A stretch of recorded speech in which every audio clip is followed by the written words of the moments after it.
코시모 2세와 그의 아들 페르디난도 2세, 그리고 페르디난도의 스승 갈릴레오 갈릴레이에 대해서 이야기해 보겠습니다. 피렌체에는 갈릴레오 갈릴레이 박물관이 있고, 메디치 리카르디 궁의 갤러리 천장에는 루카 조르다노가 그린 메디치의 별들이 있습니다. 또 우피치 미술관의 마지막 방 100번째에는 갈릴레이와 그를 후원한 코시모 2세 부부와 그의 아들 페르디난도 2세의 초상화가 있습니다. 이분들의 초상화와 마주하고 있는 초상화는 갈릴레오 갈릴레이입니다. 모두 서스터만이 그렸죠. 의미심장합니다. 르네상스의 종지부를 의미하는 것 같습니다. 이번 영상은 그에 관해 준비했습니다. 1500년대 중후반 코시모 1세에 의한 메디치가를 향해 존경과 박수를 보낸 사람들 중에 아직은 어리지만 훗날 역사의 방향을 바꿔놓는 한 사람이 있었습니다. 바로 갈릴레오 갈릴레이입니다. 갈릴레이는 1564년 2월 15일 미켈란젤로가 세상을 떠나기 3일 전에 태어납니다. 르네상스의 전기 작가들은 이것을 두고 르네상스 예술이 과학으로 이동되는 것을 의미한다고 했습니다. 부모는 음악가였고 토스카나 대공국 피사에서 태어났죠. 자연스럽게 피사 대학교 의학부에 입학하지만 크게 흥미를 느끼지 못하던 중 피사 대성당 안에서 늦게까지 기도하고 있는데 문지기가 들어와 제단 위에 걸려있는 청동의 샹데리아에 불을 피우고 갑니다. 흔들리는 샹데리아를 무심코 바라보다가 자기도 모르는 사이에 맥박을 짚어봅니다. 사람이 정상 체온일 때 맥박이 뛰는 속도가 일정하다는 것을 알고 있었던 갈릴레이는 여기에서 진자의 등시성이라는 원칙을 발견합니다. 이후 수학과 물리학으로 전공을 바꾸죠. 기존의 권위에 무조건 순종하고 과거의 이론을 답습하는 것이 아니라 합리적이고 과학적인 사고와 직접 실험을 통해 기존 학설의 오류를 수정하고 새로운 과학의 시대를 열어갑니다. 1589년 피사 대학 수학교수로 부임하면서 그는 피사 대성당의 종탑인 사탑에서 낙하 실험을 합니다. 이것은 기존의 학설 중 많은 부분을 차지하고 있던 아리스토텔레스의 이론이 오류가 많다는 것을 입증하는 것이기도 했죠. 아리스토텔레스는 외부의 힘이 가해지지 않을 때 무거운 물체와 가벼운 물체를 같은 높이에서 떨어뜨리면 무거운 것이 무거운 만큼 먼저 떨어진다고 했는데 갈릴레이는 직접 실험을 해보니 그렇지 않더라는 거죠. 동시에 떨어진다는 것을 보여줍니다. 이 실험은 아리스토텔레스 학파며 피사 대학의 실권자였던 프란체스코 보나미치를 열받게 한 사건이 되었죠. 피사 대학은 갈릴레이와 계약을 연장하지 않습니다. 그는 피사를 떠나야 했습니다. 1592년 12월 28살에 갈릴레이는 베네치아 공화국의 파도바 대학교에 자리를 잡습니다. 이곳에서 그는 18년간 물리학 분야의 중요한 많은 연구를 합니다. 베네치아의 밀물과 썰물을 보면서 달을 연구하고 그것을 통해 지구의 공정과 자전을 입증하죠. 또 베네치아에서 그는 외국에서 들어온 망원경을 처음 접합니다. 그리고 그것을 연구하여 훨씬 좋은 망원경을 개발하죠. 베네치아의 유리공예를 활용하여 10배 확대 성능의 망원경 개발에 성공하여 천체를 직접 관찰할 수 있게 합니다. 그때부터 시작된 천문학 연구는 파도바 대학교의 과중한 업무로 방해를 받습니다. 이에 토스카나 대공국의 코시모 2세대 메디치에게 편지를 쓰죠. 한마디로 자기를 써달라는 겁니다. 1610년 토스카나 대공 코시모 2세는 갈릴레이를 메디치 궁정의 공식 수학 철학 교수로 임명합니다. 코시모 2세의 아들 페르디난도 2세의 스승이 되는 것이지요. 직접 개발한 기구와 그것들을 이용한 진리를 향한 갈릴레이의 열정에 메디치가는 박수를 보내죠. 메디치가는 그의 연구와 명성을 보호하고 후원합니다. 새로운 연구 결과는 모두 대공에게 보고되고 갈릴레이의 창의력은 한껏 발휘됩니다. 그 시기에 그는 실험을 통해 얼음이 물보다 가볍다는 것을 증명해 보입니다. 당시 사람들은 얼음이 고체이기 때문에 당연히 물보다 무거울 거라고 생각했죠.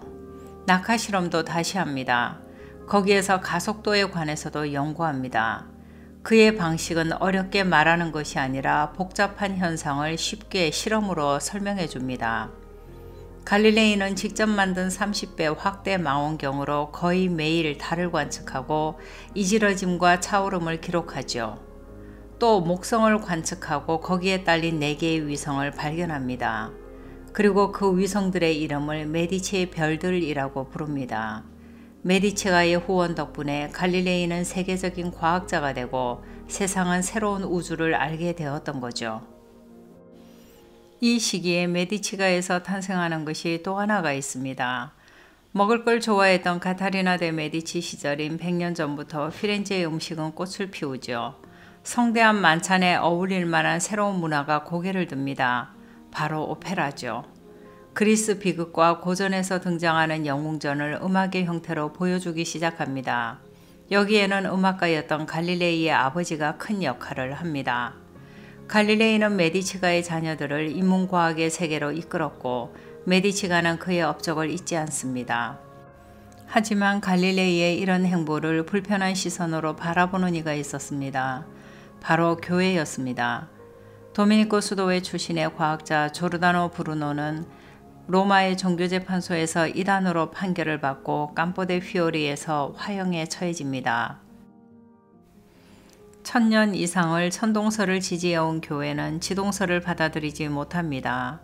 이런 상황에서 갈릴레이 역시 천체를 관측함으로써 코페르니쿠스와 조르다노의 지동설을 지지하지만 너무도 위험하여 과학적인 주장이나 논문으로 발표하지 않고 자신의 학설을 담은 내용의 문학서로 출판합니다. 1632년 메디치가의 도움으로 건전한 상식을 가진 일반인들을 대상으로 한 대화라는 책을 피렌체에서 출판하죠. 그럼에도 불구하고 교회는 갈릴레이를 로마로 소환합니다. 로마로 소환된다는 것은 사태가 심상치 않다는 것을 말합니다. 페르디난도 2세는 고민이 깊습니다. 2세기가 넘는 동안 피렌체에서 메디치가는 예술가들의 창의성을 고무하고 지지해왔죠. 그들은 예술가들의 창작 과정에 늘 함께 해왔고 그래서 르네상스의 위대한 사상을 이어올 수 있었던 거죠. 덕분에 예술가들도 여러 권력과 좋은 관계를 유지하며 함께 성장할 수 있었죠. 이제 메디치가는 귀족이 되었고 왕이 되었습니다. 자기네 영토에서 무슨 일이든 할 수 있었죠. 메디치가의 권력은 교황의 지지를 받고 있었고 그 덕분에 유지되고 있었습니다. 결국 페르디난도 2세는 갈릴레이에게 모든 후원을 끊겠다고 공식적으로 선언합니다.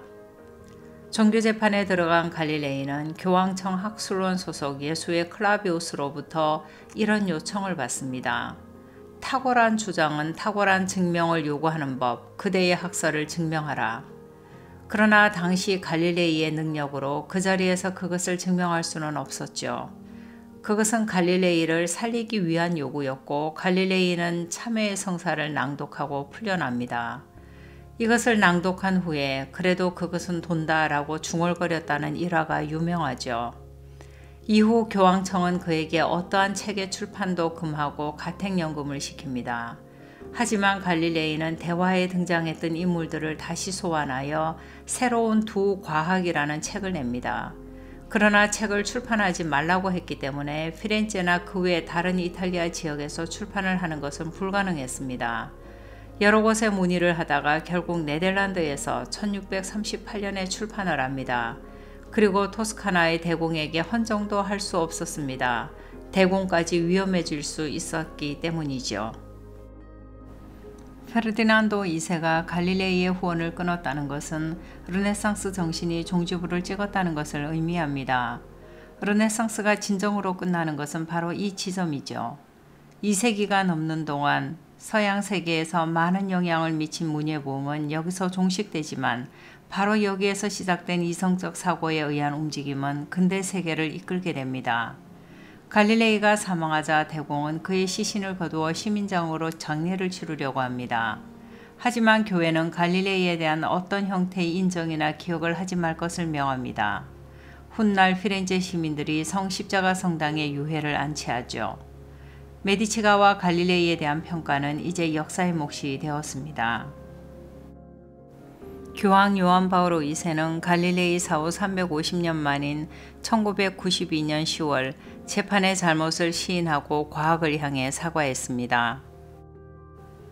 메디치 이후 많은 가문들이 메디치의 발자취를 따르려고 했지만 아무도 흉내내지 못했습니다. 메디치가는 진정한 르네상스의 교부들이었던 것이죠. 그들이 1400년대에 한 후원은 인문주의의 발달과 여러 가지 발명으로 이어져 세계의 정치 질서를 바꾸었다면 1500년도, 600년대의 후원은 과학을 통한 기존 가치체계의 붕괴를 의미했습니다. 오늘날 르네상스를 이해하는 것이 중요한 것은 바로 이런 이유들로 인해 서구적 삶의 형태가 어디서 왔는지를 이해하기 위해서죠. 그리고 그것은 이제 남의 이야기가 아니라 우리 공동의 이야기가 되어가고 있기 때문입니다.